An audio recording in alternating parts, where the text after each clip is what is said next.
You right back, gentlemen, boys and girls, scholars and laymen. I'll be right black.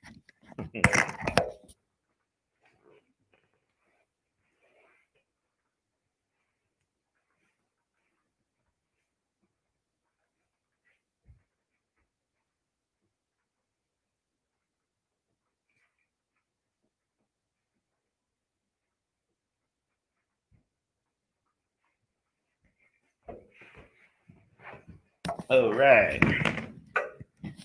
Just had to do something. We improv in here on We All BTV. This is Brother Run, your host for this empowerment segment, also known as R2C2H2, the artist. And this is the We All Be experience. You are experiencing the 2020 Jimmy Lunsford Demery Festival virtual online edition. Like normally, we be doing a lot of stuff in the community of Memphis, Tennessee to honor the legacy of the only one and only James Melvin Lunsford, also known as Jimmy Lunsford. But due to way things are now, we doing it like this. But it's still all the way live, and I just want to come with y'all because I promise y'all 14 consecutive days of unique programming geared to not only the legacy of Jimmy Lunsford, but also about Black music history, Black excellence, and just paying homage to unsung legends, pioneers, trailblazers, innovators, iconoclasts who really proved to the world time and time again that Black genius is truly beyond category. So tonight, I just want to come to y'all. Been a lot of great movies coming out recently, um, talking about or dealing with Black culture, in particular jazz. That's one of America's really original art form is jazz, and they come from the Black experience. Improvisational music is really the soundtrack for the American century, which is the 20th century, but also is one of America's greatest cultural exports. Uh, Black people, we really bring a face and identity to America that we don't get enough credit for as people. Many of us are the indigenous, the true natives of this land. Some of y'all know us as Turtle Island. I remember I talked to Dr. Randy Weston. Cause no, a lot of times, there's a huge debate going on in the community now. Were we already indigenous to the land? Did we come across the transatlantic slave trade, the Middle Passage? And Dr. Randy Weston, whose father was from Panama, whose mother was from Virginia, and they were all proud RBG followers of Marcus Mosiah Garvey, who was from Jamaica. He told me in his brownstone in Brooklyn back in 2016, Brother Ron, America is Africa. He said America is Africa. Now that's interesting because people say, well, Africa is the motherland, is the cradle of civilization. But he was telling me, Brother Ron, America is Africa. He said, Brother Ron, Black people are the parents of civilization, of humanity, Brother Ron. Don't ever forget that. And we lost the grand elder Labor Day weekend 2018. I felt him going actually because he was on my mind that Friday, Labor Day weekend. And by the end of Labor Day weekend, I found out via the New York Times that he passed. He became a righteous ancestor. But he shared that with me. So it's very important. And like what I'm doing, yeah, I know you like all that other stuff. Black YouTube is very toxic right now. I mean, Black people in general, we toxic people. Like Neely Fuller, y'all know about Neely Fuller, right? He would say, you don't want to be around too many Black people at one time without a plan and plan of action. Because we are really undermining ourselves. We don't have a plan or plan of action. So we got to limit our contact a lot of times. So really, this social distance period is not a bad idea. But tonight, like I said, this is the 2020 Jimmy Lunsford Jamboree Festival, and this is the 13th day. We're gonna close this out really strong tomorrow on the last day of the year of 2020, heading into 2021. We're gonna have Sister Joyce Cobb, really a true Memphis treasure via Nashville.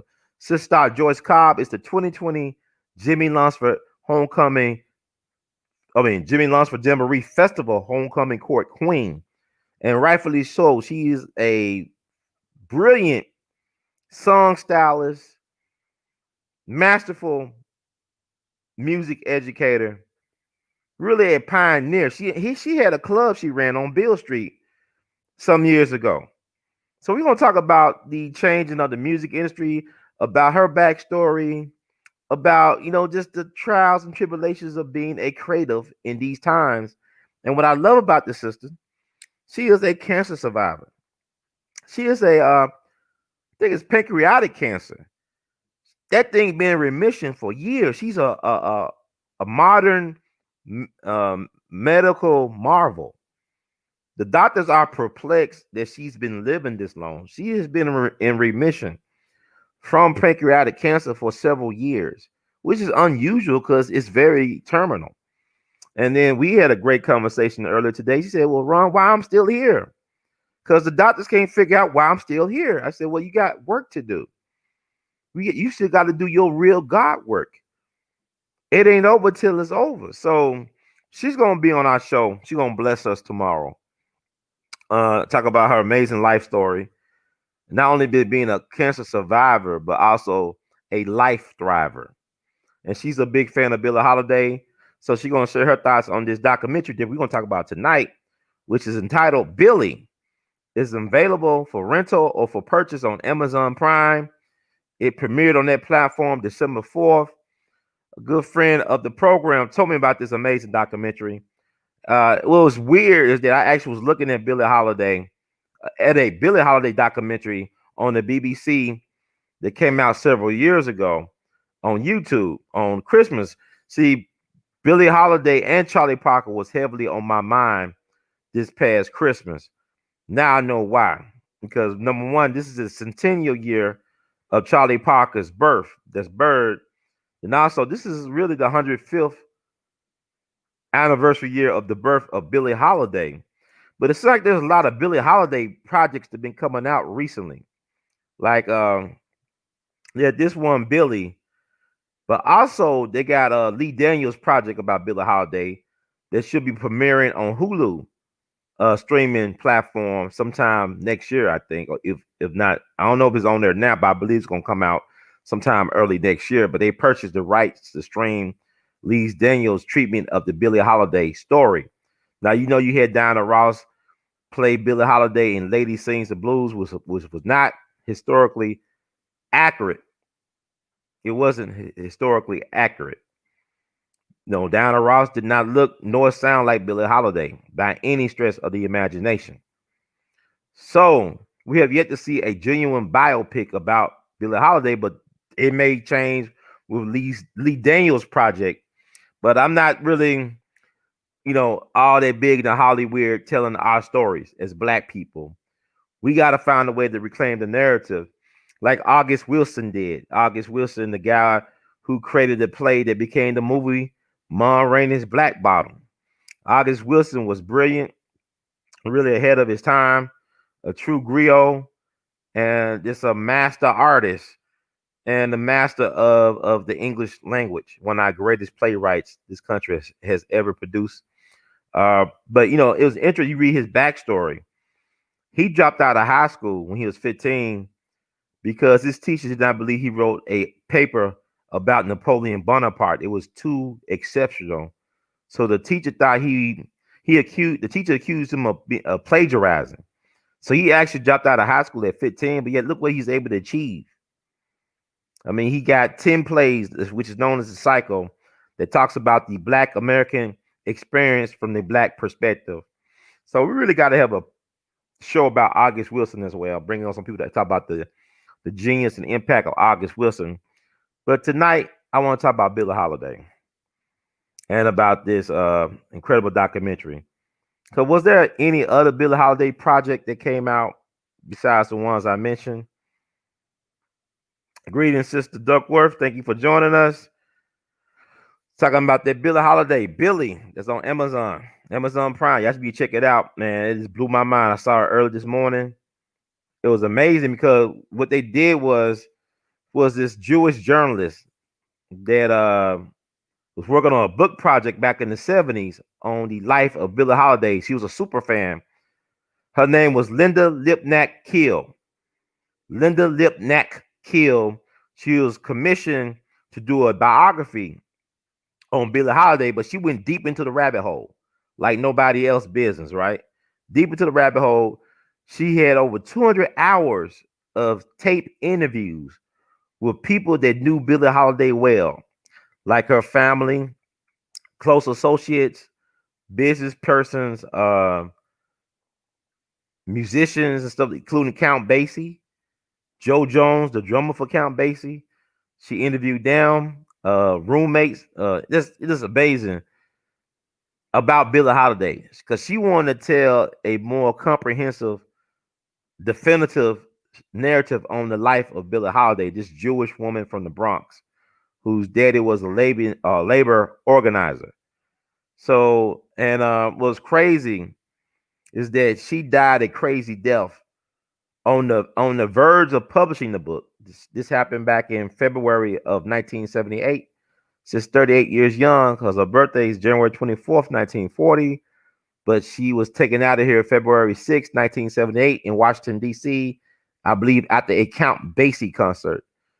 Because like she got real close to Count Basie while doing the interview and the research on Billie Holiday. So she was in D.C. to support Count Basie at a concert. And then I think after the concert, she was found on a sidewalk. And allegedly, she committed suicide by jumping off a 10th floor of a building, I guess of a hotel building. But her family to this day does not believe that. Evidence in the murder investigation was destroyed over time. So a lot of people believe this was a cover up because she was getting too close to the truth about what really happened to Billie Holiday in terms of how she was targeted by the government in some type of COINTELPRO style investigation and witch hunt. This is the untold story of that because Billie Holiday died young. She's just 44 years young when she died. Lived a very full life. Only had $750 to her name. The only reason she had that because the co-author of her memoir autobiography, which is very questionable in credibility, Lady Sings the Blues, which is the foundation for the movie Lady Sings the Blues. William Duffy, he gave her $750 and $50 bills because she was afraid to die broke. She feared dying destitute or being destitute before she died. So he was able to secure $750 and $50 bills, and she put it up in one of her crevices. Billie Holiday's history. She rolled that $750 and put it up inside of her. When she was starting out, she was working at a place they talk about in a documentary where she would sing for her supper, and people would tip her, and the way she would get the tips, and the other singers would be by them grabbing the tips with their vaginas. I can't make this up. So, like with their women parts, right? So she kept that $750 inside of her until she expired. And to add insult to injury, she died while handcuffed to a hospital bed because they found traces of heroin on her because Billie was an addict, and they found some traces of heroin. So she was handcuffed to her bed as she was dying. It's just indignity of it all, right? Is that a word? Just sad, tragic. And she said that before she went to prison again, so she served a year in prison over a narcotics charge. She said she would rather die than go back to prison. And words create worlds, and she died at the age of 44, July 17th, 1959. Her soulmate in music, Lester Young, actually died March 15th, 1959. And she was very much heartbroken because she could not sing at Lester's homegoing. And that she was real close to Lester Young. She called him short for president of all the tenor sax players, because she thought that he was the best of the best. And he called her Lady Day. So that stuck with her. So they were very close musically. And yeah, but I'm not gonna tell the whole thing, but I think that the review, I would say the movie is worth checking out. Just so because I'll also look at other Billie Holiday documentaries because, like, a lot of information that's presented in this documentary was not well known for a long time because the people who controlled her archives after she died, they didn't let a lot of people, listen to the tapes and whatnot and stuff like that. But I found them to be very valuable, and it's interesting to see how they was able to get this documentary down to under 2 hours, with over 200 tapes. I mean, 200 hours of tape. This woman recorded 200 hours of tape over almost a 10-year period. So it's interesting with what they decided to show in the documentary, how they was able to get that down to about 90 minutes or 40 minutes. That's incredible. But let's talk about Linda. But I also wanna I love Billie Holiday. When I was in college, man, when I started getting to jazz my freshman year in college, I was listening to a lot of Billie Holiday and John Coltrane and Miles Davis, The Loneliest Month, but in particular, Billie Holiday really inspired me. She was like a muse. She's like a muse. And just gonna show this picture of her. Like I did this drawing in college of Billie Holiday about 20 something years ago. But I got a lot of drawings of Billie Holiday. Let me put it out there and show the people. But put up this picture. Yeah, she was gorgeous. She had a unique look about her. Like she was like a chameleon. I'm always fascinated how people looks change and stuff. She was able because people don't understand when she first started, she was big. She reminded me of Jill Scott. I think Jill Scott would have made or could make still a great Billie Holiday. Jilly from Philly. Billie Holiday was born in Philadelphia, April 7th, 1915. She grew up in Baltimore. Her people were from Baltimore. Her parents, mama got kicked out the house, so she went to Philly to help her. So I mean, Jilly from Philly got that flavor like a Billie Holiday, I think. Interesting life. But yeah, I used to listen to her a lot freshman year. I remember sometimes I would fall asleep listening to Billie Holiday on my CD player. I would be fine when I fell asleep. I wake up all depressed and in a mood. I said, "What's going on with me?" Like I was good the night before, and I wake up in the morning. I'm like, "What the hell?" Come to find out, I'm listening to Billie Holiday. Music does influence your moods. Excuse me, your moods. And so I said, "Let me stop listening to this Billie, man." So, I mean, one time I fell asleep listening to Tupac. I think Troublesome '96. I thought I was on drive by, like it was a Boys in the Hood Part 2 movie in my mind, in my dream. So that's weird how that works. But yeah, I had to stop listening to Billie Holiday to go to sleep, man. But I love listening to Billie Holiday. I love her voice. It's unique. Nobody sounds like Billie Holiday. Her thing was she wanted to sound like a horn player. Her idol was Louis Satchmo Armstrong, the great Louis Armstrong. I mean, the man basically created jazz. I mean, jazz existed before, but he really kind of like a Michael Jordan, or think about anybody, this stuff that existed before than actor. Like, he influenced all the singers that came after him. He basically invented pop singing, Pops did. The way he sung with feeling and stuff like that. Nobody was singing like that until he started singing like that. Like, he's your favorite singer. Like, I think Billy Eckstine, who's featured in the documentary. Billy Eckstine is great, man. He's so underrated, Mr. B. Not only was he great as a vocalist, but also his ability to put together bands and organizations, man. He had one of the greatest bebop bands that sadly never really recorded. He had in one band, he had, Dizzy Gillespie, Charlie Parker. This had all the best bebop musicians that were just coming together. And really, he inherited a lot of those guys from Earl Hines' band, Father Hines from Pittsburgh. Like Billy Eckstine was from Pittsburgh. A lot of great jazz players come out of Pittsburgh. So he inherited that Father Hines band. I think he had Sarah Vaughan in the band. Like I said, Dizzy Gillespie, Charlie Parker, Fetch Navarro. So many of the greats was in that band, but they never recorded. But he was really a champion of bebop, Billy Eckstine. Billy Eckstine at one point was bigger than Sinatra. People forget about he was big. Then he took that picture with that white girl at the Paramount Theater, like really just going crazy on him. And it really blackballed him, so to speak. But Billy Eckstine, man, I don't know what I'm talking about. I'm just got lost in the sauce. But he said that Louis Armstrong, yeah, Billy Eckstine said Louis Armstrong was the world's greatest singer without a voice. Like Louis Armstrong, his voice may not be your thing, but I promise you that every single you could think of, from Billie Holiday, Nat King Cole, Frank Sinatra, Ella Fitzgerald, all those singers were influenced by Louis Armstrong. So her idol was Louis Armstrong. She wanted to sound like Louis Armstrong played his horn, and she just had that type of quality to her. I mean, she was made for horn lovers, man. I mean, she really had an amazing voice. She didn't really scat like a Ella Fitzgerald or a Sarah Vaughan, but it was just something about the musicality of her voice. She was a musician's musician. You understand? And she had an amazing, like, interesting personality.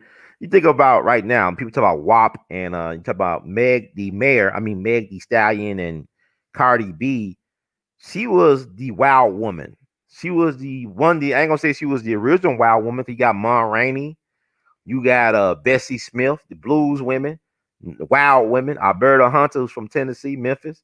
And Billie Holiday. Just wow, just she can't be tamed. Just had this amazing sexual energy, just rock, this sensuality about her, just busting out of her clothes and in her voice and stuff like that. She was amazing. And she was a good looking woman. She had something about her. She had sex appeal. She had charisma. But unfortunately, she was a glutton for punishment. She liked the bad boys. She liked being beaten up and punished. It turned her on. So my thing is, like, when people talk about, well, we got to protect black women, but what do you do with a black woman like Billie Holiday who got off on getting beat up by her lovers? It made her sexually aroused. I mean, what do you do with a person like that who loved to be punished, get beat up in the ribs, punch in the face? And and Billie Holiday was a tough woman. She was a prostitute when she was 13 years old, grew up hard. I come up hard, baby. Mm-hmm. No, she came up hard. I mean, she had a potty mouth. She just was a sassy Miss Sassy, right? But she had a hard life, and she lived a full life and then some in 44 years. So I'm just freestyling about Billie because Billie from Philly and B More, from Tubman City.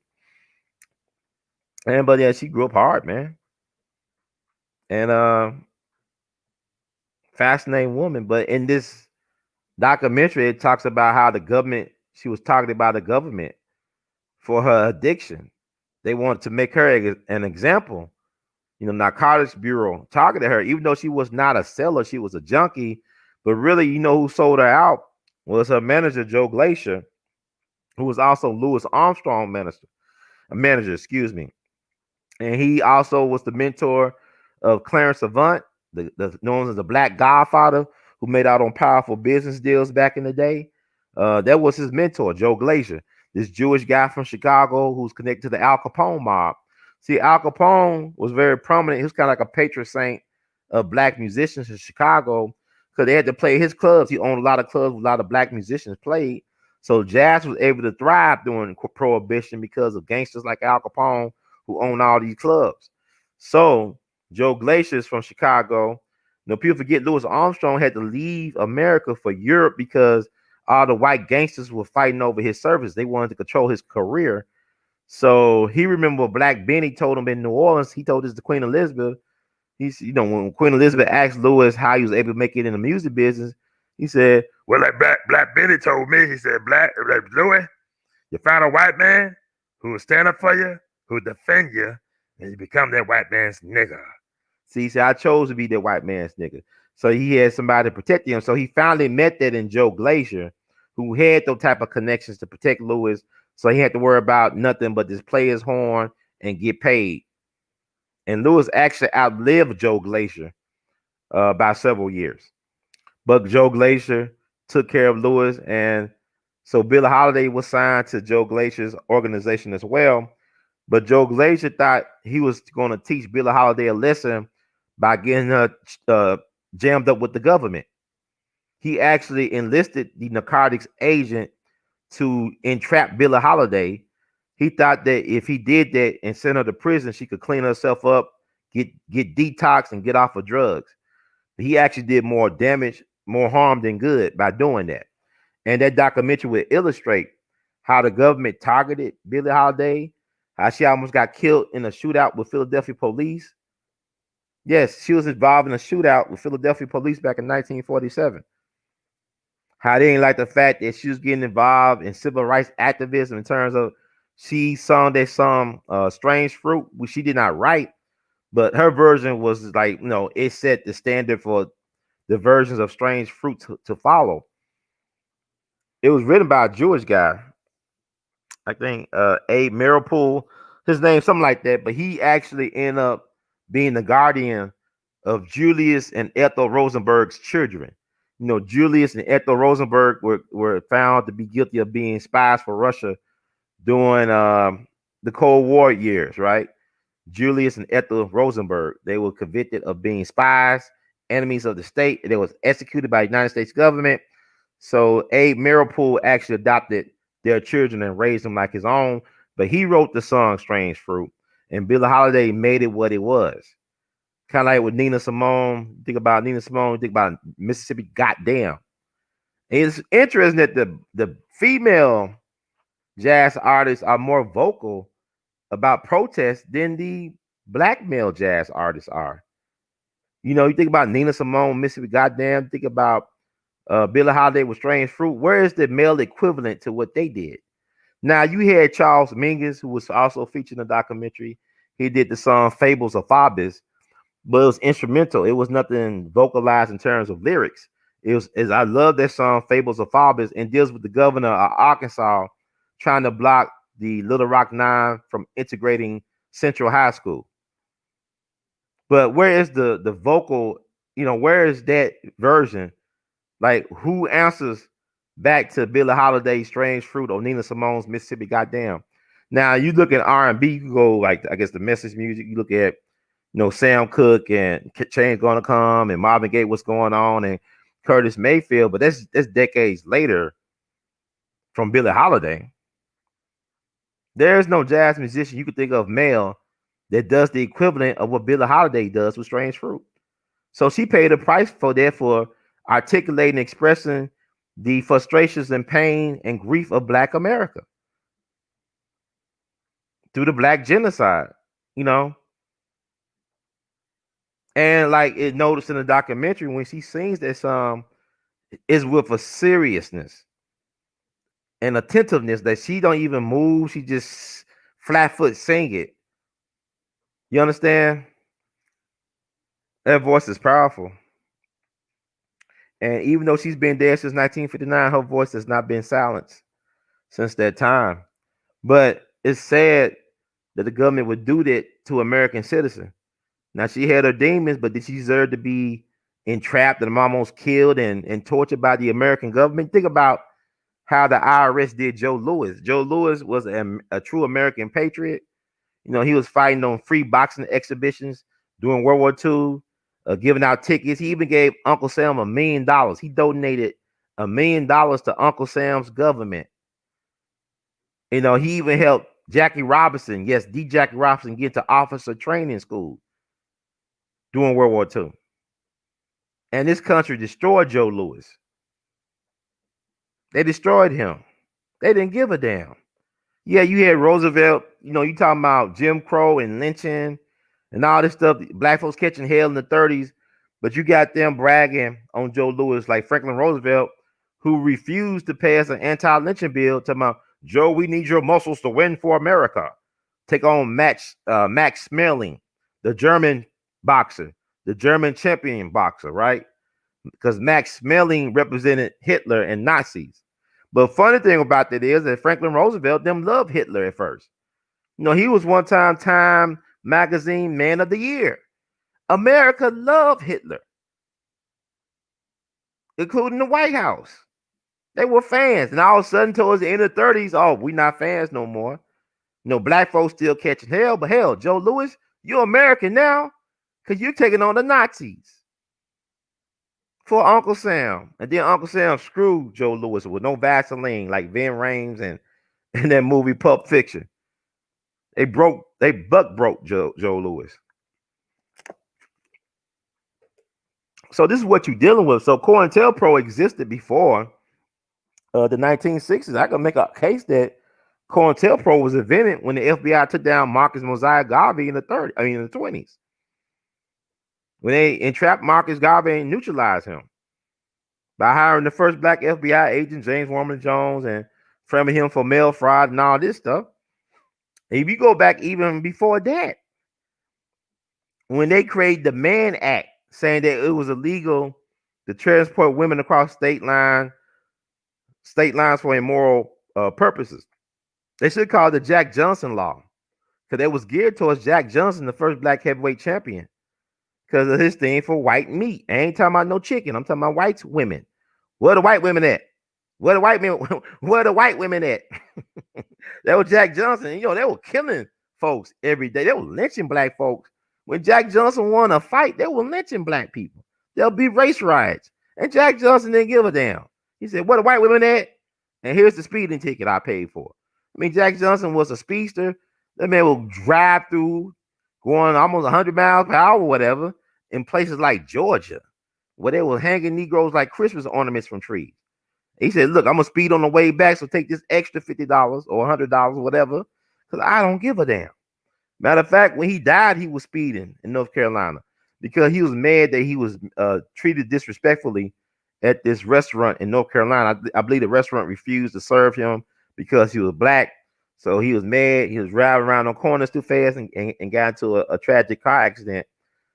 Ain't no telling how long he would have lived if it wasn't for that car accident, because he was boxing into his 60s and 50s and stuff, putting on boxing exhibition. He kept himself in great shape. He tried to give Joe Louis some boxing tips, but Joe Louis said, look, can't hang around you because I don't want to be the next Jack Johnson. And Joe Louis got his ass whooped because Jack Johnson is one of the greatest defensive boxers of all time. He was kind of like a bigger version of Floyd Mayweather with some power.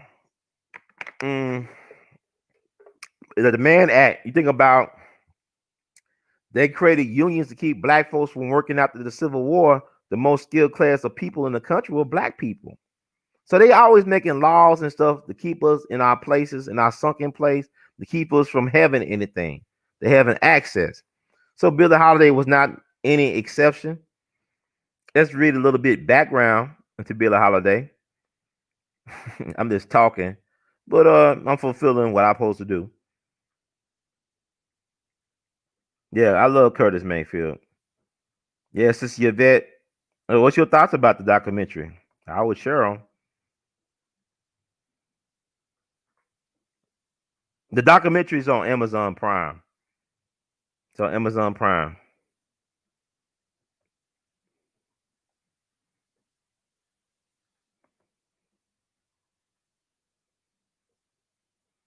No, Jawbone. She was an interest. Billie Holiday was a fast name. I got this theory. She had a big head, and that's why she was such a great star. I think the best movie stars have the biggest heads. Like, you look at Ben Affleck, his head fills up the screen. I have a theory about that. I got a big head, but they like big head people for these movie roles, right? I already have a big head than a small head. And I'm not talking about the other head. Yeah, I mean, she definitely was indigenous. I would say. Um, but let's talk about Billie Holiday.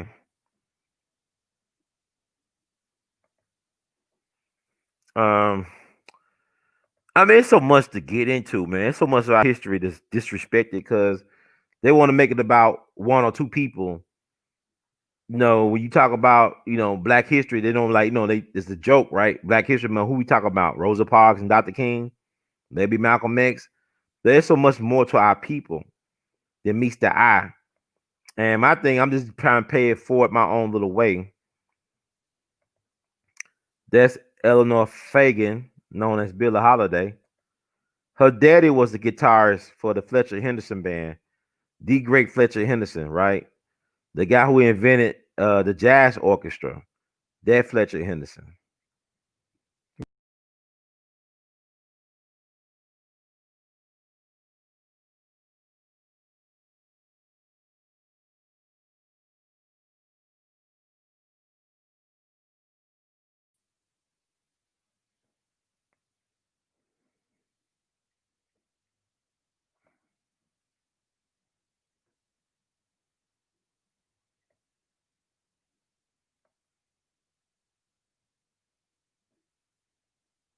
Oh man, the string was broken. Well, I don't know when it was broken. Okay. Yeah, oh, I did all that talking. Hmm. Let me do it again. Sorry about that, y'all. It's been a long day. Uh, pull it up. I could go back in there and cut it. This could cut it, but that's her, right? So I actually removed myself from the screen. Okay, that's how you do it. But I was reading her bio, a little bit about her, and well, y'all see that picture. Well, that's like all that innocence, but it was lost at an early age. Like she went through so much before the age of 20. So I don't even know where to start. I guess I start back over. Sorry about that. I'm gonna talk about her as a child. And I think it's important. I think y'all can hear me now. It's just like I'm sleepwalking over here. But Eleanor Fagan, that's a birth name, was born on April 7, 1915 in Philadelphia, the daughter of African American unwed teenage couple Sarah Julia Sadie Fagan and Clarence Holiday. Sarah moved to Philadelphia at age 19. Okay, y'all can hear me, right? I think y'all can hear me.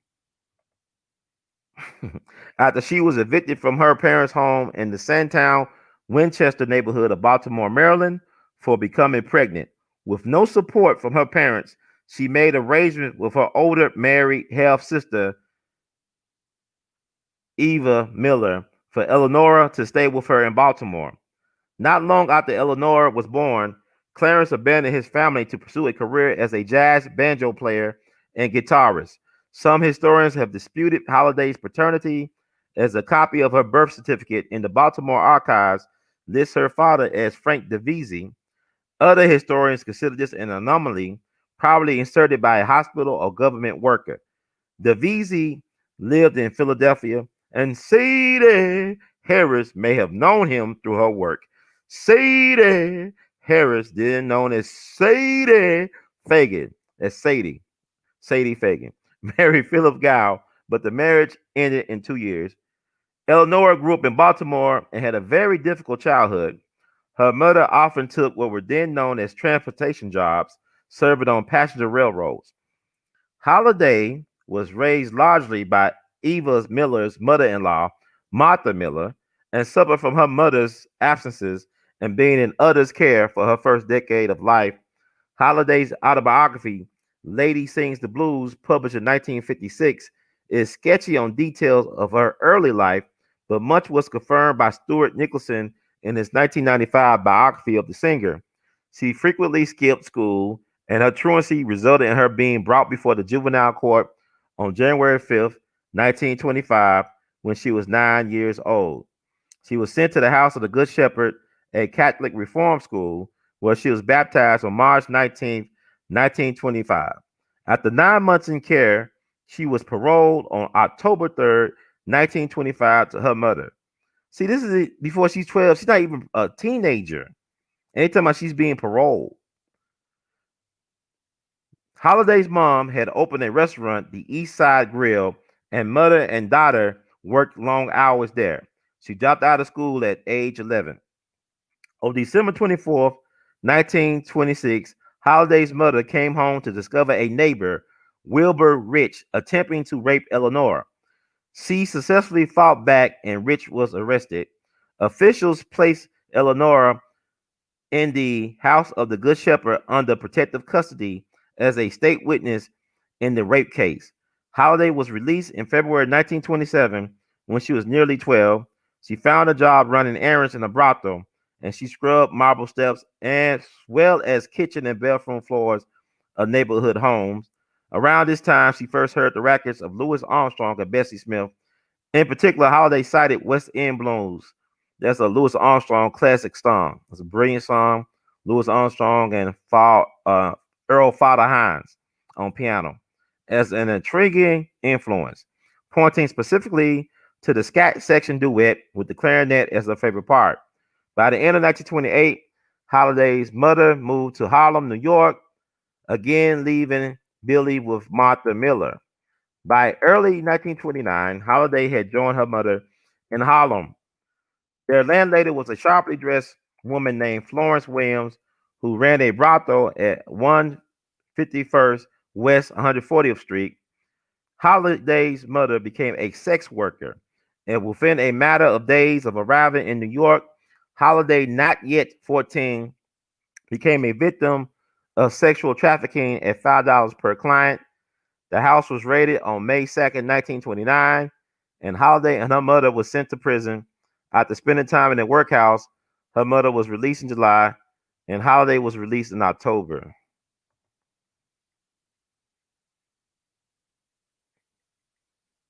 Hmm.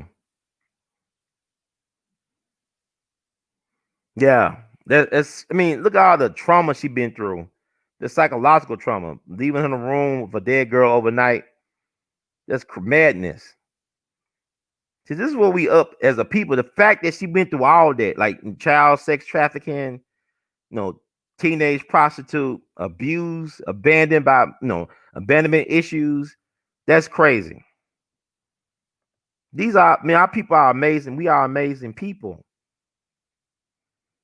Yeah, they got arrested together. Yeah, but I mean, the thing about it is this: America don't want to deal with the ugly underbelly. A lot of our culture comes from these type of places, from the whorehouses and the brothels. If you think about, her idol was Louis Armstrong. Louis Armstrong's mother was a prostitute. His daddy was a trick. Louis Armstrong used to sell, coal to the prostitutes in a place called Storyville, while the houses of prostitution were located in New Orleans.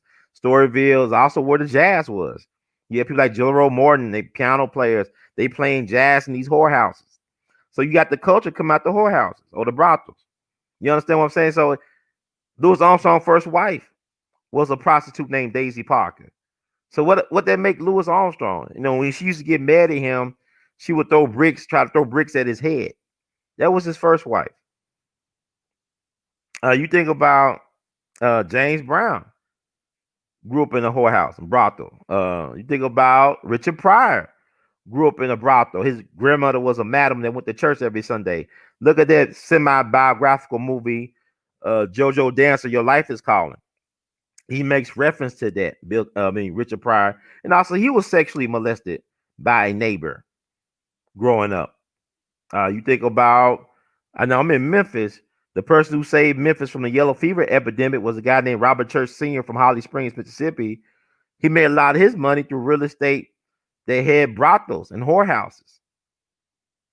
You think about, I'm not that far away, and he became the first black millionaire of the South based on real estate and dealing. It's hard out here for a pimp, that type of stuff. But also, I'm not that far away from Ernestine and Hazel's, which, from my understanding, used to be the Sunbeam Mitchell Hotel. The Mitchell Hotel. They should have a historic marker out there because this used to be a hotel and a brothel. Sunbeam Mitchell was a patron saint of black music in Memphis. He helped, some of the black rock and roll, early rock and roll and blues stars have a place to stay as well as to practice their music in all night jam sessions. So you had people over there staying. It was a brothel. His wife was a madam, but you had people like that, like Little Richard, BB King, Ike Turner, Johnny Ace. A lot of the great rock and roll and blues legends got their start staying at their hotel. So that's like Memphis is an amazing place, but a lot of our culture come from that. It don't come from the music conservatories. It come from the, we call it.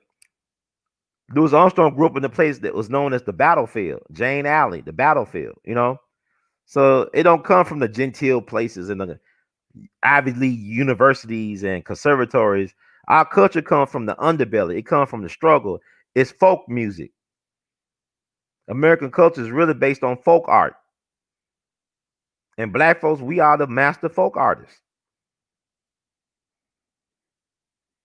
Now it's not across from Soviet. It's actually like on Main Street, right across from Central train station. Near the Civil Rights Museum. Ernestine and Hazel. I think they're looking for somebody to buy the property, but probably one of the most haunted places in America. So if you have all those blues legends and rock legends and all that stuff going on there with the brothels and stuff, I'm sure there's a lot of lost souls still trapped in that place. And when you go into Ernestine and Hazel, they got a weird vibe. They got an interesting vibe to it. Because I always used to bring people from out of town to Ernestine's and Hazel because not only did they have a unique vibe, but they had a great live music scene. I mean, you could get some phenomenal live music at that place.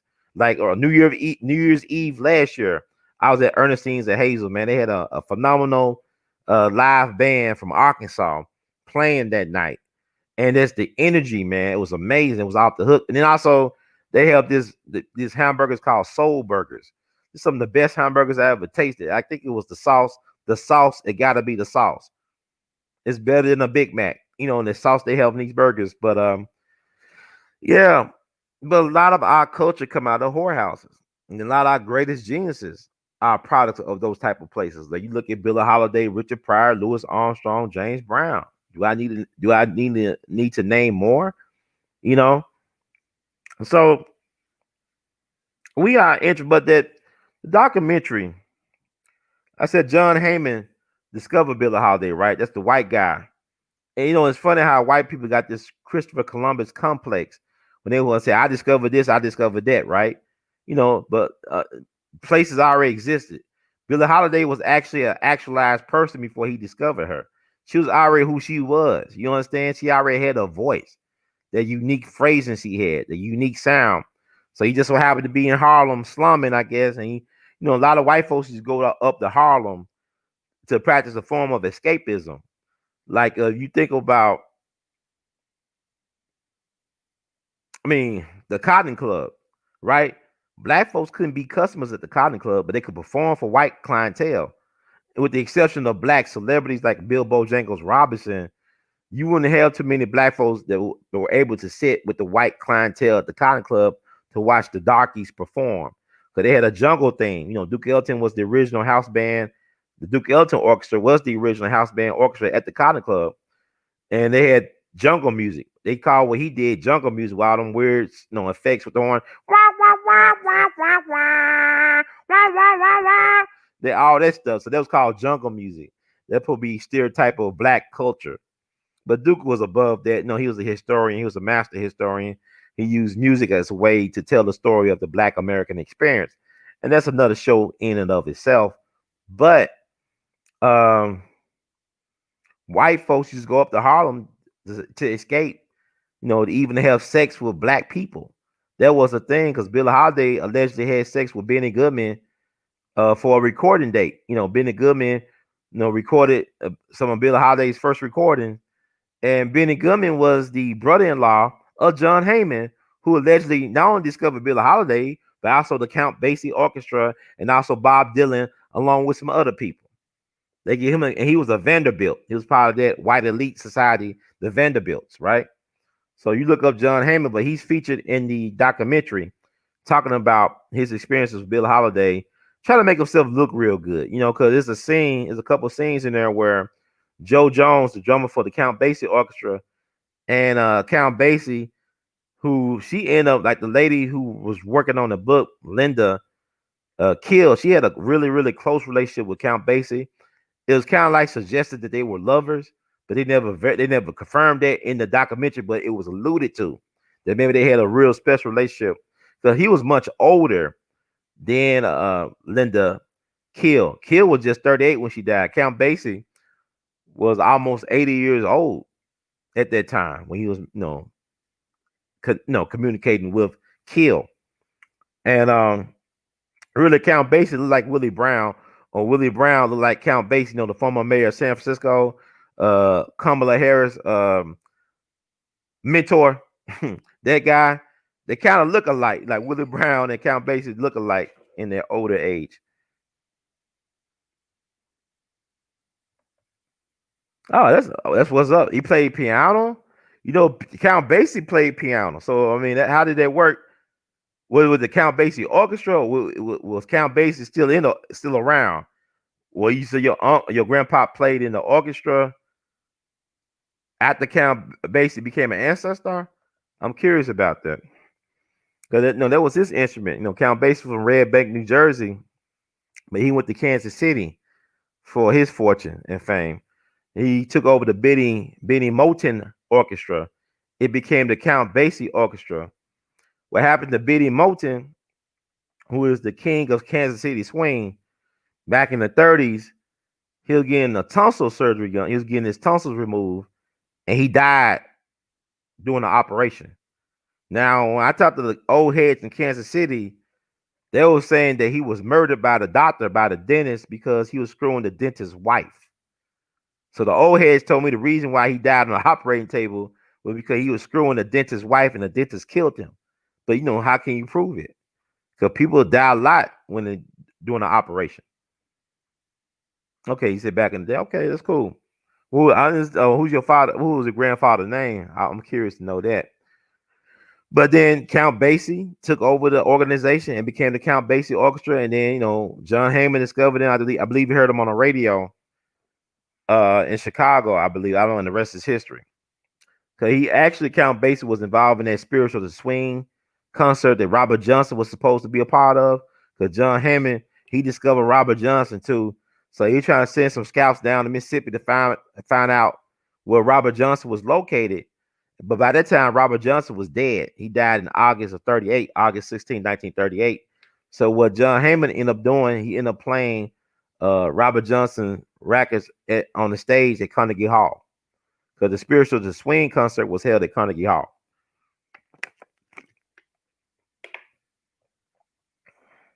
There you go. It's pound player named King. Okay. I mean, that's cool, man. I mean, you just don't know. Everybody got their lives led. Everybody got interesting narratives. So it may be some truth to that. But thank you for sharing that. But yeah.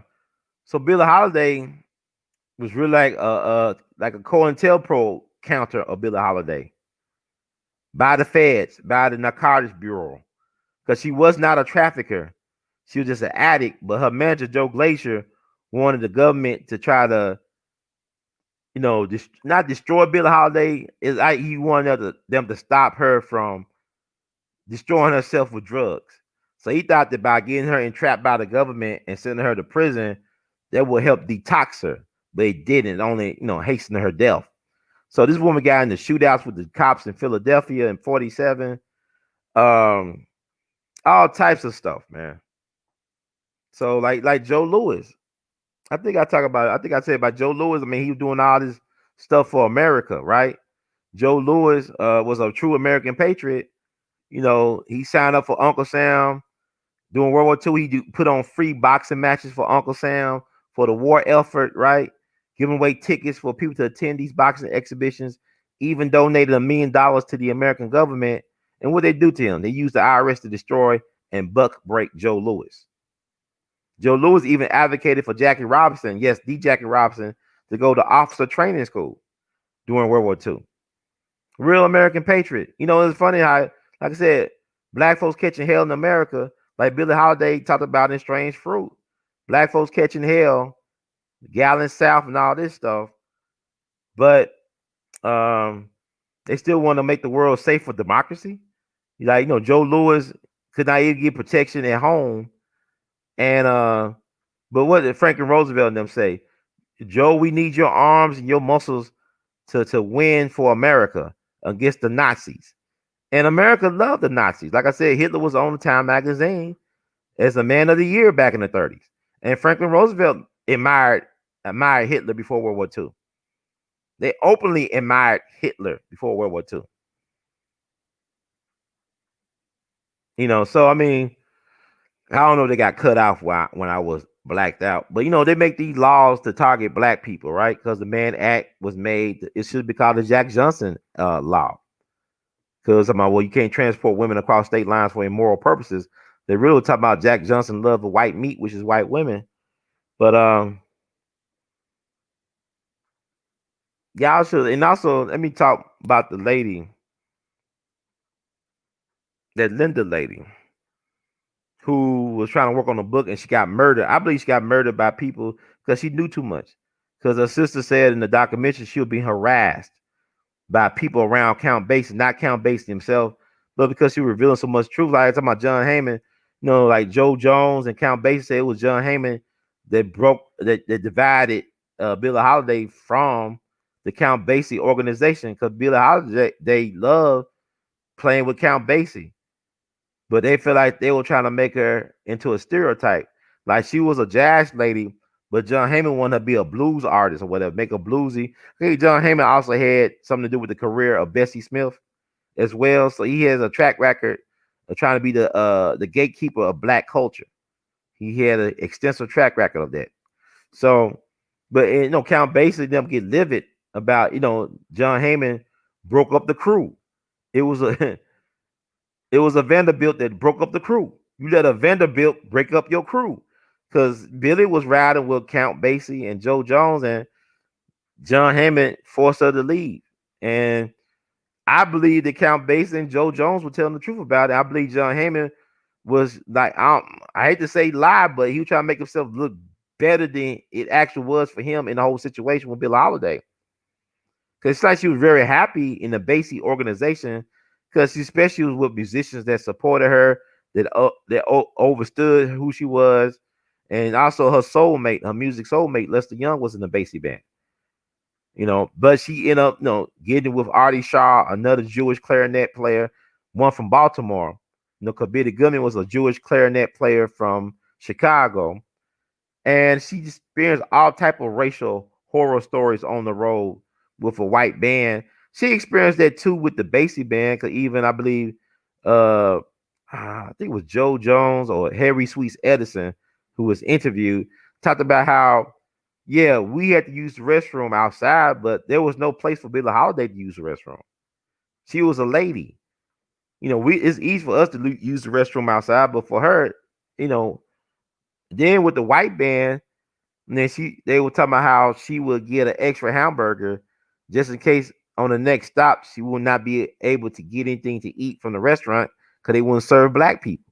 So she actually would order an extra hamburger to keep on her while she was traveling the road with the white people. And then when they got hotels, the white band, she had to sleep in the bus sometimes.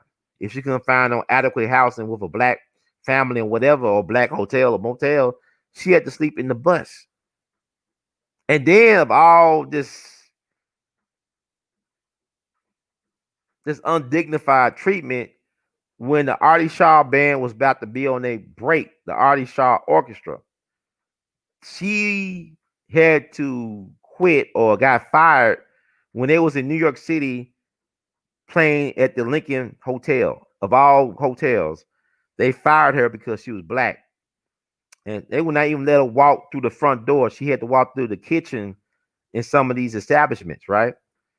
She was so light that the white people or management at these venues, or it will require her to blacken up, to darken her skin color because she was too light. Just all this stuff she had to put up with. As much talent as she had to put up with all that mess. So that's all type of trauma she dealing with. She got childhood trauma. She got adult trauma. She got all type of trauma. Then her selection of men were horrible. Like I said, how you say protect black women when the black woman won't protect herself? Billie Holiday is a great example of that, where she was a glutton for punishment. She got off on people beating her up. On the he's my man. I love him. He hits me so. He's my man. She loved that. She was like, get beat up in the street, in the dressing room, get kicked in the ribs, punch in the ribs, slap in the face. She got off on that because of how she grown up. They interviewed a pimp. The lady interviewed a pimp, and it was featured in a documentary. He said they like that. They love it. They love it when you hit them. When you don't hit them, that means you don't love them. I remember I was dating a woman who was also an Aries like Billie Holiday. I'm not saying this is an Aries thing, but she was an Aries like Billie Holiday.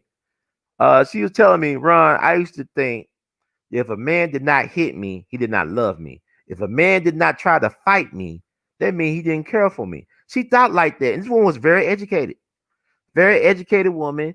She used to think like that. She came, father was a prominent person in the community. Maybe he beat her mom like that. And she thought that's the way you show love. I don't know. The father was decent, treat me okay, but maybe she saw that growing up that, hey, if you didn't hit your woman, That mean you didn't love your woman. She was like trying to pick fights and stuff. So Billie Holiday had the same mindset. But the pimp was saying the women loved that. They liked that type of treatment. And Billie loved that treatment because the guys said, look, Billie Holiday could be in a room for 100 men. She had an asshole detector. She want the worst type of man. The disrespect her. But also, when I look at Billie Holiday, I don't like to see her as a victim either because really she had a lot of power. She had power. I mean, she's like Mon Rainey in that Mon Rainey play, right? Mon Rainey's Black Bottom. She had some leverage because she was making a lot of money during her lifetime, and deservedly so. But she had her demons. She had her demons, and so there's a price to pay. And unfortunately, she paid that price. But she left a lot of great music behind, and I'm really glad that in this season, people are acknowledging her more than ever for her contributions. And it's good to see this documentary because it humanizes Billie Holiday and not sensationalized. It actually humanizes her. Like the author wanted, like the person who's trying to write the book who got killed under mysterious circumstances. It actually humanizes Billie Holiday to look at this. Like she's a person. She had flaws. She had desires. She always wanted children. She wanted a family. She never had a family growing up like that. She came from a broken home. Her father played for Count Basie. And what happened to her father, from my understanding, was he died because the hospital would not treat him for his illness. It's like you hear that story all the time. You heard it allegedly that happened to Bessie Smith down in Mississippi, where she got into a real bad car accident, got her arm severed, but no hospital in the area would treat her because she was black, allegedly.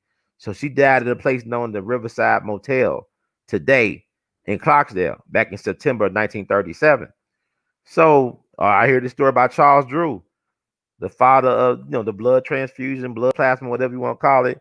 They say he died because he couldn't get treated at a hospital after a car accident or something to that nature. So what I'm doing is I'm throwing stuff out there. Y'all can look this stuff up for your own pleasure and enjoyment, or just to know all money ain't good money. You right.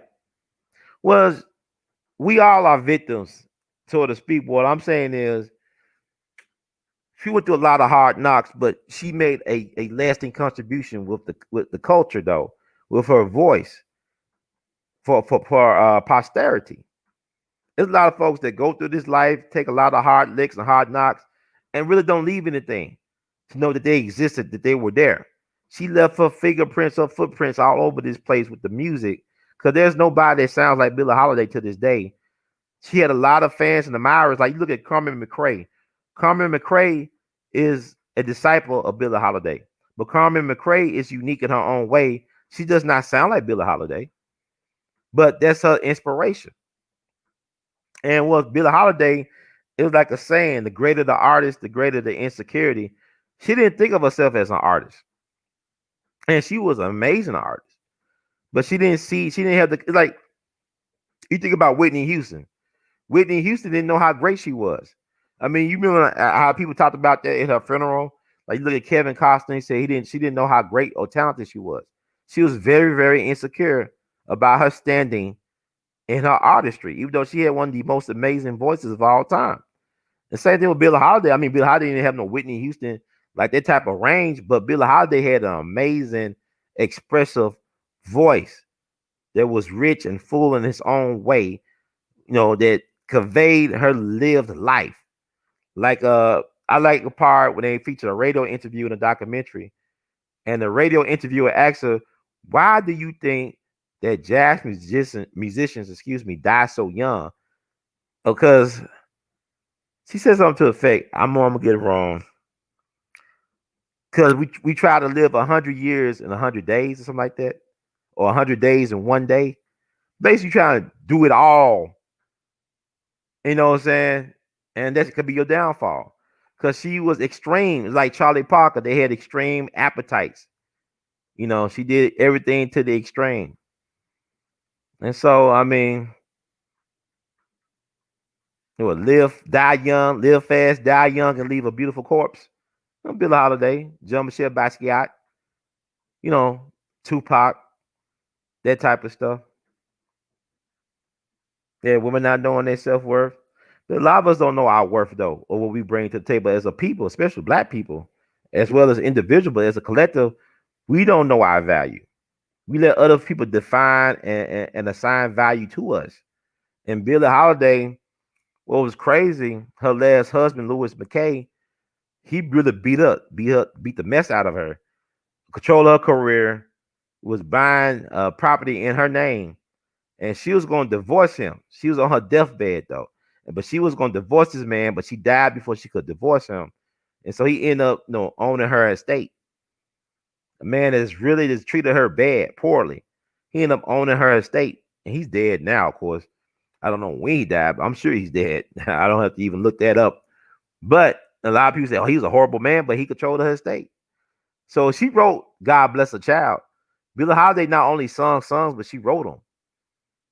Because Whitney Houston didn't write "I Will Always Love You." That's Dolly Parton, so she made a killing off of Whitney. On that song, the royalties.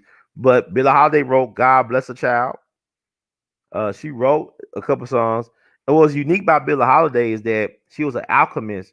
She could take the worst songs and make them to hits. Like Tin Pan Alley, which was a songwriting industry back in the day, they would send her the worst songs. And she'll take a song that was probably the worst song and make it into a hit. That's the genius of Billie Holiday. She could take the least material and make the most of it. The way she interpret the American songbook is like no other. Like no other. And I don't know, man. It's crazy. It is crazy that cause you think about, okay, I'm thinking about Cardi B and Meg Thee Stallion, Nicki Minaj, all these people now. So nothing's new under the sun, right?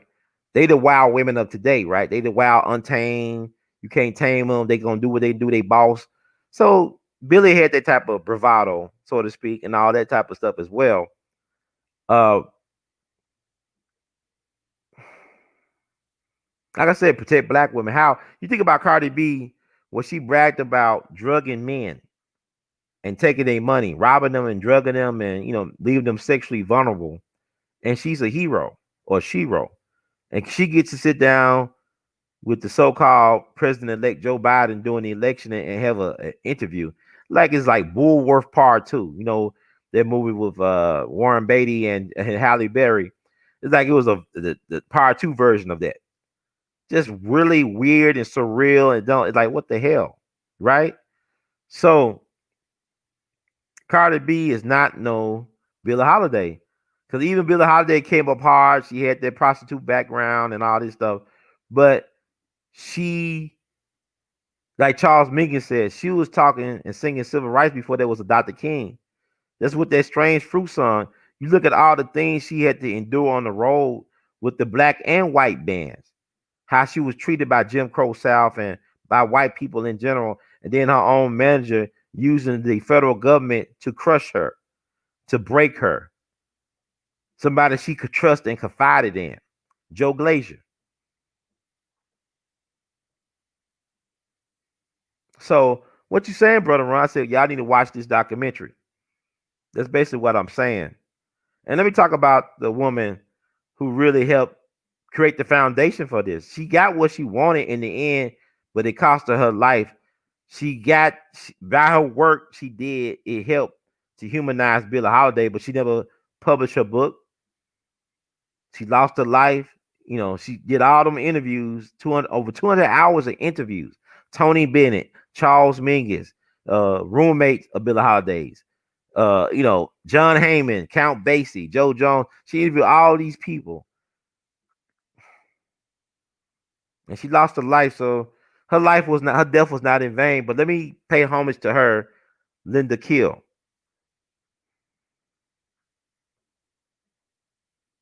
Yeah, well, Cardi B don't even claim to be black.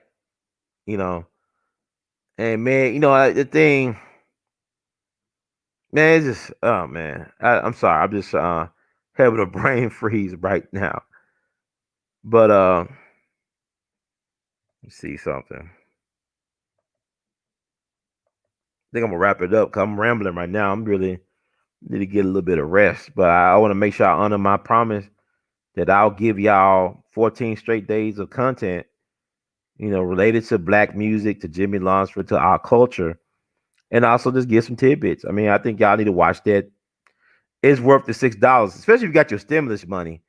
I said I got my stimulus check money. I'm gonna go ahead and just pay $6 and some change, whatever, for the movie. And I was not disappointed in the movie. I want to shout out to Sparkle, Sister Sparkle, for telling me about this amazing documentary about Billie Holiday.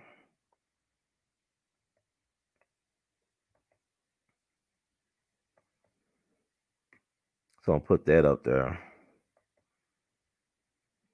I know y'all can still hear me. Oh my God. I think y'all can hear me. I'm still on the screen. Yeah, I just been having a long, long week. It's a short week, but it's a long week. But I just want to put Billie Holiday up there and read about the woman whose work was the foundation of the documentary Billie. Y'all need to check out on Amazon Prime or maybe Apple TV. Linda Lipnack Kill. Linda Lipnack Kill. Sunrise, January 24th, 1940. Sunset, February 6th, 1978. Was an American arts journalist based in New York City. Intending to write a biography of Billie Holiday, she interviewed friends, fellow performers, and key figures in Holiday's life, but died before its completion. Various other writers' biographies on Holiday have drawn upon Kill's material, as did the film Billie, which is narrated by Kill's recorded interviews. She worked as a high school teacher and freelance writer.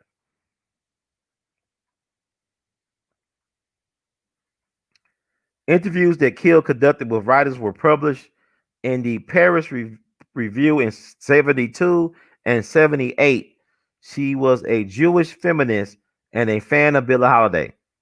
In 1971, she began plans for a biography of Holiday, who had died age 44 in 1959. She interviewed almost 200 people, friends, family members, band members, peers from 1930s Harlem, piano players, psychiatrists, and a pimp, and was still finding people in 1978. Her archive on Holiday included these interviews on 125 audio tapes, as well as a long paper trail, including police files, transcripts of court cases, royalty statements, shopping lists, hospital records, private letters, motor transcripts, and fragments of unfinished chapters. However, Kill did not complete the book. In 1978, she was found dead on a Washington, D.C. sidewalk after attending a Count Basie concert. Police deemed it suicide, Kill having supposedly drunk from her hotel room, although there was no proof of this, and her family believes she may have been murdered. Kill's research revealed that Holiday's addictions were becoming a crutch for a life beset with violence, misogyny, and racism. Mm. Her archive passed to a private collector and was later used in other writers' biographies of Holiday. The interviews were a major source for the text in Robert O'Malley's book of photographs, Lady Day, The Many Faces of Billie Holiday, and around the same were used for the script for a Masters of American Music series documentary of the same name. Some of Kill's material was used in Donald Clark's '94 biography, Wishing on the Moon, and her interviews were used in Julia Blackburn's 2005 biography, With Billie, A New Look at the Unforgettable Lady Day. Documentary director James Erskine brought the rights to Kill's tapes, and his subsequent film, Billie, is a journey through Holiday's life, narrated by the voices on those tapes, including Kill's. Hmm, interesting.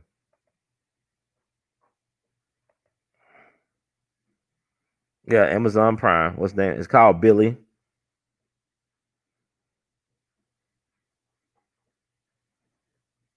Yeah, I just hope y'all can hear me. Cause I thought I was still in the stream, and I took myself out. So I don't know if I repeated information or whatever, but man, I'm just fascinated. Like women are interesting because women are very outspoken. Black women are very outspoken in a lot of ways. Like I said, Billie Holiday, she embraced the strange fruit thing, even though she didn't write the song. It was written by a guy named Abe Maripool, who was a teacher, but he also took care of the Julius and Ethel Rosenberg's children once they was executed by the American government for being spies for Russia. But he wrote and she made it her own, like Nina Simone, Mississippi Goddamn.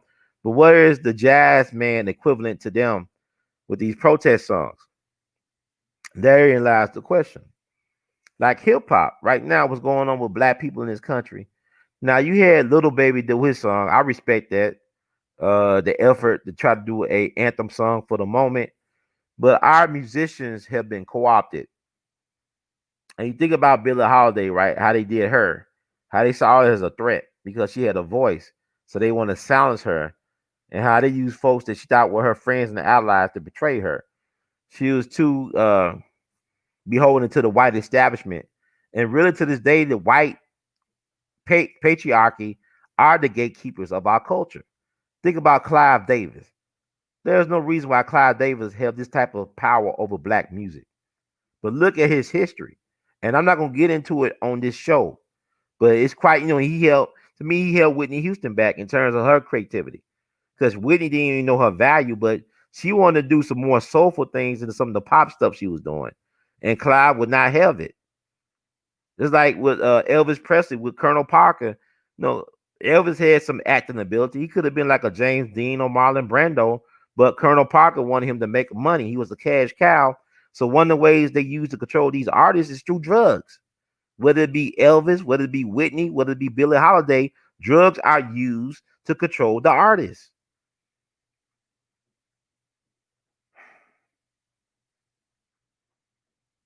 Oh yeah, I think Strange Fruit may have been a poem, but all songs are poems, right? Lyrics and stuff. It's poetry. Like Smokey Robinson was a poet. Bob Dylan, Tupac, But even you think about this Master P thing with Reebok, right? No, this dude who, if you had told me back in '98 that Master P was may be in a position to buy Reebok for $2.4 billion, I would have laughed at you. I mean, I was a fan of No Limit. I still listen to No Limit stuff. A lot of folks be ashamed to listen to it, but who go to No Limit reunion concerts to be packed out, right? See, I was looking forward to going to a No Limit reunion concert for my birthday, and because COVID hit, they canceled it. Because Master P is part of my childhood. No Limit Records. I mean, but Master P, man, he making some big ball moves. You know what I'm saying? You know what they do to us, right? You think about Sam Cooke and Otis Redding. Otis Redding was going to work on a deal with James Brown to control distribution of black music. They were trying to control the distribution of black music, and what happened to Otis Redding? Think about this even recently, more recent history, where you had Death Row, Suge Knight, Jay Prince, Rap Out Records, Irv Gotti, Murder Inc. They were trying to work out a way to control distribution for black music. And they all caught cases, right? Irv Gotti almost went to jail for a long time. He beat the feds. Suge is in prison now. Jay Prince was like getting harassed by the feds for years. And all because they just trying to control their product via distribution. You think about what Mr. Farrakhan was trying to get black folks to control the beauty industry, the beauty supply industry, the distribution and stuff like that. Them black folks got scared because them powerful people, I call them the hair cartel, the big, the hair cartel. They warned them black folks, don't let Farrakhan get y'all killed. Basically, they backed away. Commence was trying to get them organized to control the distribution of the beauty supply industry. And they were afraid. Look, black people, we got power, but we don't use our power for us. It's not that we're powerless. We have power, but we do not use our power for our own ends. We do not have a code. We do not have an agenda. So when you don't have a code or agenda, somebody has a code and an agenda for you. They'll make one for you. We have no sense of understanding self-determination, let alone our own worth. So this is why this stuff keep on happening. Because we can overcome if we wanted to, if we knew how to get along to do so. If we had actually an agenda, we could overcome a lot of what's going on because we are our own worst enemies a lot of times because we don't recognize what this system's all about. It's about playing keep away. So Master P, he got to know the stakes are high. Look what they did to Cosby when he tried to buy the network. Not trying to speak as negativity, but I'm just saying know your enemy and what they're about and be ready to do battle. Be ready and willing to do battle with the enemy. Because to get that type of leverage, that type of resource, see, Africa is not poor. It's just that the indigenous people are not allowed to control their resources for whatever reason. Africa is far from poor, but the indigenous people to the land and to those countries cannot control their resources because other folks have agendas who are better organized. Not that they're smarter than those who lack control over their resources, that they're better organized and they're ruthless. They will do things and not think they would not lose any sleep over it. You understand what I'm saying? When Harry Truman dropped that A bomb on the Japanese twice, he didn't lose no sleep over that. He probably got his good 8 hours of sleep after drinking a glass of milk. He probably didn't lose no sleep over dropping those bombs on Hiroshima and Nagasaki. Come on. So this is what you're dealing with. So they but they hate each other. But what they do, they stick together when it comes to people outside of their group trying to take stuff. White on white crime is the biggest type of crime on the planet. But the thing about it is, as long as they can keep it from us having it, they don't care if they kill each other, as long as it serves the end. Like they can stop killing each other for a moment and say, look, we can't allow them to come in to this killing room with us. They're gonna stay on the outside looking in. As long as we kill each other, it's okay, but we can't allow them to come in here and try to participate. Because my thing is, it's not about is this white person racist. If you are classified white in the system, you are a racist. It's a racist system. Racism does not imply some sense of hate, but to me, a sense of entitlement at the expense of others. How many of your so-called, if you're a black person, a lot of y'all claim y'all got white friends. How many of your so-called white friends will give up their white privilege if it will end police brutality? How many of your white friends will be willing to give up their privilege if it could keep you from getting evicted? I mean, how many of y'all really got white friends? Even when you sleeping white, Billie Holiday slept with white men. It is alleged that she slept with Billy Goodman just to get that recording date. But how has that benefited her dealing with these white men?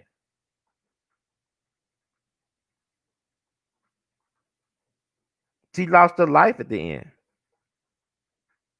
You know, like Mom Rainey in the play in the movie, where she told the manager, "Hey, look, you never invite me over your place. You just see me as a commodity. You just see me as something to be used to make money for your own ends and for your partner's ends. You don't respect me, not only as an artist but as a human being. I never been to your home. So I mean, I'm just saying, like y'all be saying, oh, I got white friends. Never been to their home. They wouldn't dare introduce your son or daughter to their son or daughter for marriage. You know what I'm saying? Think about what I'm saying. So Billie Holiday, a lot of her problems came from dealing with white people who wouldn't even stand up for her. When them white folks were allowed to sleep in the hotel, they told you got to sleep in the bus, Billie. Why they didn't stand up for her? Y'all said, well, the black man didn't protect her from getting beat up by the other black man because she wanted to get beat up by the other black men. That's why. Oh, she chose that. Oh, Billie liked that stuff because Billie was fighting them back too. She was known for fighting dudes too. She was a little short, 5'5", but she from Baltimore. Little spark plug of a thing. She loved a good fight. She loved the blood sport. So I mean, how I'm gonna protect her from herself? That's who she is, self-destructive. But it's interesting. We love the wild black woman in our music. We like wild women, right? It's not just Billie Holiday. You look at Bessie Smith and Ma Rainey. You look at Donna Washington. You look at Whitney Houston. Just talented, amazingly talented women, but they were not meant to be tamed. They were not meant. They were born to be wild. Born to be wild. That's Billie Holiday. That's Bessie Smith. That's Whitney. That's who they are. So I thank God that if that's who they are, I thank God they was able to leave a contribution for posterity. You know, because Billie Holiday, she wanted to be a mother, but I don't know if she had mothering skills. I mean, I saw a documentary from BBC before I saw this one. I believe this was William Duffy's son. How he said that Billie Holiday will, let him suck on her breast, even though she couldn't produce no milk. She liked the thought of him just, sucking on her breast. I mean, I said he a lucky guy. He was like a little kid though, but he was talking about this as an adult. But like his father, I believe his father was William Duffy, the co-author of the autobiography of Billie Holiday, "Lady Sings the Blues." He said that they was at a Chinese restaurant, and she saw that he had a tub of mustard on the table, and she told him to get that tub of mustard off the table because the reason why, because it reminded her of the time she got that back alley abortion. She was sitting in a tub of mustard to get the abortion. So maybe the abortion botched up something that caused her not to be able to have kids. So she regretted not having that child because after she got that abortion, she couldn't conceive. Okay, so I don't know, but would she have been a great mother? Somebody suggested that she might have been another Whitney, Bobby, Christina situation before Whitney and Bobby, Christina. But the crazy part is, I don't know because Billie Holiday came out the brothels and broken home, but Whitney Houston grew up in a two-parent home, right? Her mom was a gospel singer, but it was her brother that got her hooked on drugs, not Bobby Brown. So I don't know. And I think about the fact, and I say that Billie could have, the child could have possibly survived in the village mindset because Billie had some a wide range of interesting people as her friends and associates. Like she was real close to Maya Angelou. Like when you listen to the voice of Maya Angelou, it sound like Billie Holiday voice. I'm talking when speaking voice. And they were real close with Maya Angelou. Well, not only was she a poet, but she been through a lot like Billie. She was raped as a kid in St. Louis. She was a prostitute at one point, a madam, I think. But she had all these different type of second and third and fourth acts. And Billie Holiday told her, she prophesied, look, you're not gonna be famous for singing, but you're gonna be famous. She told Maya Angelou that. So maybe if Billie, it's like the thing about Tupac. What if Tupac stayed in the Bay Area instead of going to Los Angeles? What if he stayed in the Bay instead of going to New York and got entrapped? What if he stayed in the Bay Area with the E40s and all them people, man? Will he still be alive today? Instead of trying to embrace that gang culture in LA, will he still be alive? If he just stayed with Digital Underground and Shock G and just, I don't know. Same thing with Billie Holiday. You just don't know about these things. And it's funny that Tupac and Billie Holiday both got a Baltimore connection, right? Tupac went to the Baltimore School for Performing Arts. Billie Holiday grew up and came of age in Baltimore. So Baltimore is a very powerful city. Very powerful city. So I think I gave y'all enough. But look at that documentary. But yeah, I want to say that ain't nothing new how they target black musicians. Tupac was targeted.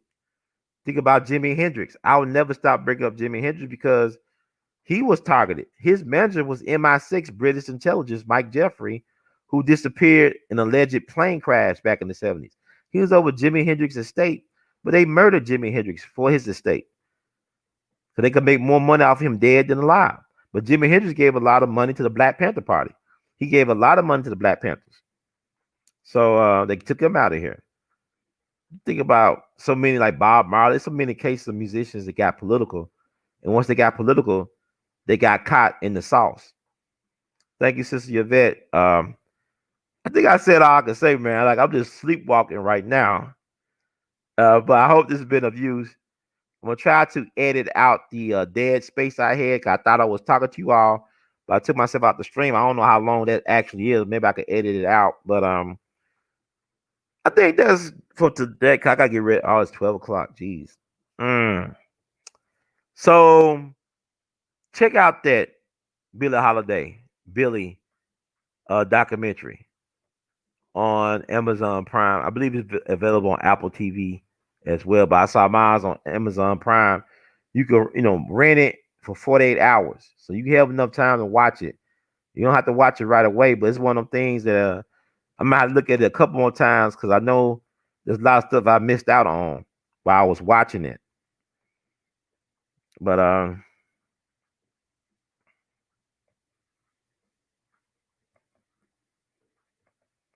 that's my T-shirt right here. This is the one I'm wearing.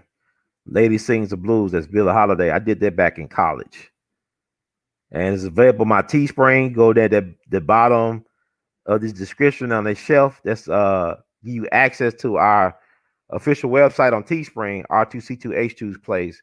And I got that shirt available. I got to make some more Billie Holiday stuff available too. I got a lot of Billie Holiday drawings I did over the years. Actually, I got a lot of art.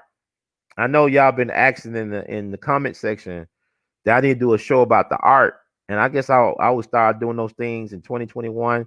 Start talking more about the history of the art I have done. I have done thousands and thousands of pieces of art. So what y'all see on my website is just a little bit of what I got. I got like a lot of drawings and paintings I've done. And like sometimes I just feel frustrated because I got all this stuff I want to express. I just like, art is made for you make art for people to enjoy. So really I gotta focus on getting most of this art out there now. And I gotta dedicate 2021 to getting my art out there. I love talking. You see, I like to talk a lot. I love interviewing, but my first love has been like visual art, drawing, and painting and stuff. That's one of the first ways I expressed myself. Because all growing up, I had a speech problem. I had a speech impediment. Had to go to speech therapy. So I mean, I have come a long way, like Virginia Slims, with the situation. And yeah, so yeah, you go on Teespring, you get that. But I think that does it for tonight. I'm gonna come back with some more information. Like I said, I got a great show for you all. Got a couple shows today. Today is the last day of the year.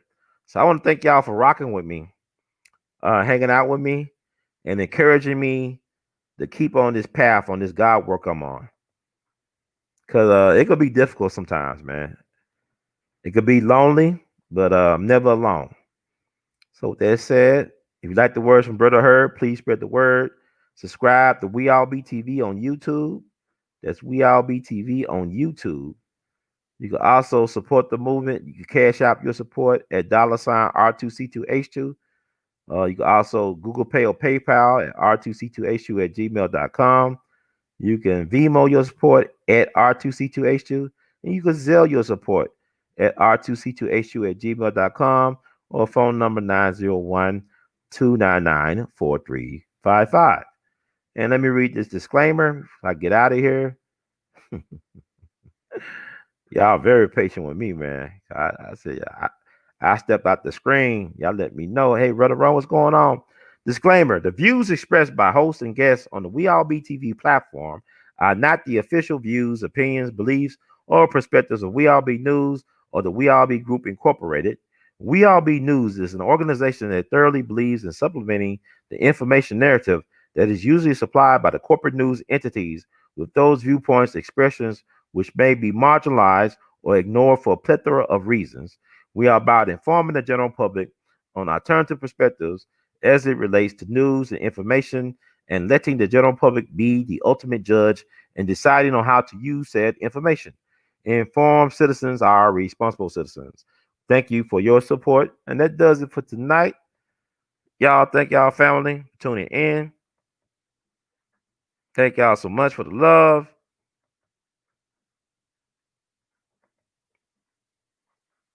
Oh, I got more coming later on. I just got to get a little bit of rest and wash some clothes before the end of the year. But I thank y'all for the support and encouragement. And in the words of the great Duke Ellington, we love you madly. Keep on producing and pushing. One love. We love y'all madly.